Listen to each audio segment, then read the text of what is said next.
বারাকাতুহু। নাহমাদুহু ওয়া নুসাল্লি আলা রাসূলিল কারীম। আম্মা বাদ। প্রিয় গাজীগঞ্জবাসী, যারা আমার মুসলমান ভাইয়েরা আছেন সকলকে সালাম দিয়েছি, সনাতন ধর্মী যারা আছেন সকলকে আদাব আশীর্বাদ জানাচ্ছি। আসন্ন ত্রয়োদশ জাতীয় সংসদ নির্বাচনে হবিগঞ্জ ৪ চুনারুঘাট মাধবপুর আসন থেকে বৃহত্তর সুন্নি জোট সমর্থিত বাংলাদেশ ইসলামী ফ্রন্ট মনোনীত মোমবাতি প্রতীকে নির্বাচন করছি। আলহামদুলিল্লাহ, চুনারুঘাট মাধবপুরের ঘরে ঘরে মোমবাতির স্লোগানে জয় জয়কার উঠেছে। আমি আপনাদের খেদমতে এতটুকু আওয়াজ করব, আপনারা বিগত দিনে অনেক ভোট দিয়েছেন, অন্ততপক্ষে আমাদের সুন্নি যারা আছেন আপনারা দিয়েছেন কোনো না কোনো দলকে। আমাদের এবার চুনারুঘাট মাধবপুর আমাদের মোমবাতি প্রতীকের নির্বাচন সম্ভাবনায় রূপ নিয়েছে। এই জন্য সম্ভাবনা যদি অসম্ভব হয়ে যায় তাহলে এই সম্ভাবনা আর কখনো নাও আসতে পারে।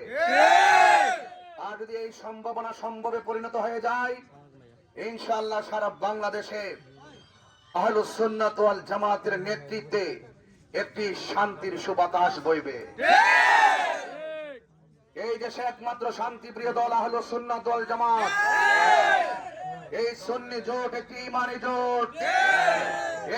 এই জোট মানুষের অধিকারের পক্ষে কথা বলে, এই জোট মানুষের কল্যাণের পক্ষে কথা বলে। এই জোটের মাধ্যমে কারো ক্ষতি হবে না, কারো অধিকার নষ্ট হবে না। এই জন্য আপনাদেরকে অনুরোধ করে বলবো, সিদ্ধান্ত নিতে ভুল করবেন না। বর্তমান বাংলাদেশে যে রাজনৈতিক অস্থিরতা শুরু হয়েছে, সেই রাজনৈতিক অস্থিরতাকে যদি দূর করতে হয় তাহলে অবশ্যই সুন্নি জোটের সমর্থনে বাংলাদেশ ইসলামী ফ্রন্টের মনোনীত মোমবাতি প্রতীককে বেছে নিয়ে আপনারা শান্তির পক্ষে সিদ্ধান্ত নিন। কারণ এই বাংলাদেশ সবার। অনেকে প্রশ্ন করেন হুজুর নির্বাচনে কেন আসলো? এই উত্তর আমি অনেক দিয়েছি। আজকেও সাংবাদিক এনটিভি থেকে আমাকে প্রশ্ন করেছিল, ওয়াজের মাঠ ছেড়ে কেন রাজনীতিতে আসলাম? আমি বলেছি আমার রাজনীতি দুর্নীতির রাজনীতি নয়, আমার রাজনীতি চাঁদাবাজির রাজনীতি নয়, আমার রাজনীতি সন্ত্রাসী রাজনীতি নয়, আমার রাজনীতি হলো সম্প্রীতির রাজনীতি। কারণ ইসলাম সম্প্রীতির কথা বলে। আমার রাজনীতি হলো অধিকার প্রতিষ্ঠার রাজনীতি। ইসলাম আমাকে অধিকার প্রতিষ্ঠার কথা বলে। আমার রাজনীতি হলো সুবিধা বঞ্চিত মানুষের সুবিধাগুলো ফিরিয়ে দেওয়া। ইসলাম সুবিধা বঞ্চিত মানুষের পক্ষে কথা বলে। এই জন্য আমি যখন ধর্মীয় মূল্যবোধের আলোকে রাজনীতিতে এসেছি, আমার ম্যান্ডেট হলো অন্তত পক্ষে এই দেশের ধর্ম বর্ণ দল মত নির্বিশেষে সকল মানুষ যার যার অধিকার প্রাপ্য বুঝে নিয়ে শান্তি এবং নিরাপদের সাথে বসবাস করবে। ঠিক কিনা? আমি যখন সেই কথাগুলো দায়িত্বহীন ভাবে বলছি, প্রিয় গাজীগঞ্জবাসী, বাজারে যে ব্যবসায়ী ভাইরা রয়েছেন, আপনাদের কাছে একটা প্রশ্ন ছুড়তে চাই। আপনারা বলুন, দীর্ঘদিন ধরে আপনাদের সামনে আমি ধর্মীয় চেতনায় আত্মশুদ্ধির লক্ষ্যে কথা বলেছি। কখনো কি আমি আপনাদের সঙ্গে বেয়াদবি করেছি? মিথ্যা কথা বলেছি? ওয়াদা খেলাপ করেছি? বিশ্বাস রাখুন, যদি রাজনৈতিক ভাবে যদি এই চুনারুঘাট মাধবপুরের যদি আল্লাহ পাক যদি আমাকে আপনাদের সমর্থনে যদি প্রতিনিধিত্ব করার সুযোগ দেয়, কথা দিয়ে যাচ্ছি আমার দ্বারা কখনো আপনারা প্রতারিত হবেন না, আমার দ্বারা কখনো আপনাদের ক্ষতি হবে না। আমি এখন একটি শান্তির চুনারুঘাট মাধবপুর মডেল বানাতে চাই, যারা আপনারা নিজেরাই বলেন যে বিগত দিন অনেক দেখেছি, কিন্তু তাহির হুজুর এমন কিছু করে গেছে অতীতে কেউ করতে পারে নাই। এই জন্য চা শ্রমিকদের কথা বলছি। চা শ্রমিকদের সঙ্গে বারবার অর্থনৈতিক বৈষম্য করা হয়েছে। এরা যে লেখাপড়া করবে, যে বেতন যে পারিশ্রমিক পায়, এই পারিশ্রমিক দিয়ে কি ভালো করে লেখাপড়া করানো সম্ভব?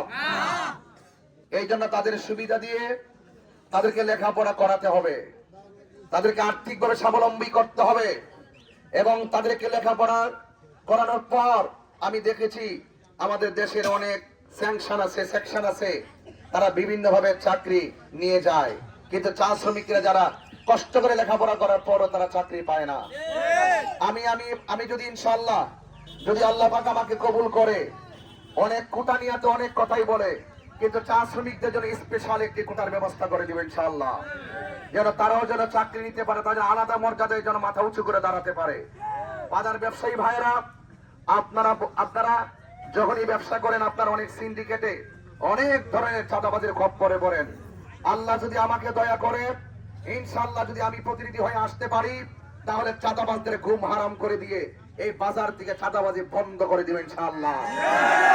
আপনারা সবাই আমাকে সহযোগিতা করবেন, আপনাদের সমর্থন মোমবাতির পক্ষে রাখবেন এবং মোমবাতির প্রতীকে ভোট দিয়ে আমাকে জয়যুক্ত করবেন। বাড়ির মা বোনদেরকে আমার সালাম দিবেন এবং আমার জন্য দোয়া করতে বলবেন। সকাল সকাল গিয়ে আপনারা সবাই মা বোনদেরকে নিয়ে মোমবাতি মার্কায় ভোট দিবেন, এই আশাবাদ ব্যক্ত করছি। এবং পাশাপাশি আমি বলবো, আপনারা কেউ কারো বাক স্বাধীনতায় আঘাত করবেন না। আপনার ভোট আপনি চান, আমার ভোট আমি চাবো। জনগণ ম্যান্ডেট দিবে, কাকে সে প্রতিনিধি বানাবে। কেউ পাস করবে, কেউ ফেল করবে, পাস ফেলের মালিককে। অযথা কাউকে ডিস্টার্ব করবেন না। রাজনীতি করুন, পেশিদারিত্ব দেখে রাজনীতি করবেন না। রাজনীতি করুন, টাকার গরম দেখে রাজনীতি করবেন না। রাজনীতি করুন, আধিপত্যবাদ দেখে রাজনীতি করবেন না। রাজনীতি করবেন মানবতার ভিত্তিতে, রাজনীতি করবেন ইনসাফের ভিত্তিতে। এই ইনসাফ ভিত্তিক রাষ্ট্র কায়েম করে চুনারগড় মাধবপুরবাসীকে ওই কথাটাই মেসেজ দিতে চাই, মোমবাতি যেমন করে নিজে জ্বলে অন্যকে আলোকিত করে, আমি যদি আপনাদের প্রতিনিধি হতে পারি, আমার ঘাম ঝরিয়ে আপনাদের প্রত্যেকটি সেক্টরকে আলোকিত করবেন ইনশাআল্লাহ। সবাই ভালো থাকুন, সুস্থ থাকুন, সবাই সুস্থ থাকুন। আসসালামু আলাইকুম ওয়া রাহমাতুল্লাহ।